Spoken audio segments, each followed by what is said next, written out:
ابويا اللي مخلفنيش. ازاي يبقى ابويا هو كان بيخطف مني لقمه عيش؟ ازاي يبقى ابويا وهو كان بيعلمني ان الدنيا نهب وتهبيش، فيها الغش ما بينتهيش، دنيا تبكش فيها تعيش، لاجل ما تاكل لقمه عيش. ده ابويا؟ ده ابويا؟ ده انا ابويا كان ناصر، لكرامتك بيه ناصر، علمني العزه ودماغي المخلوق ما تطيش. ده انا ابويا كان صالح، مش بتاع بيزنس مصالح، مع اليهود بيتصالح ويخلي تمن دمنا ما يساويش.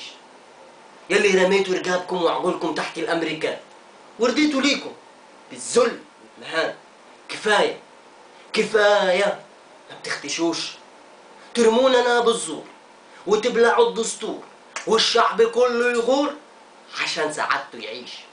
وطلعت انا العميل لكلابهم في اسرائيل، اصلا اديتهم غاز وناوى مد نيل عشان نبقى مفيش. ليه يما بتاخدي مننا وحدي ما بتديش، وحراميكي شيخ وامام هايم في حبك درويش.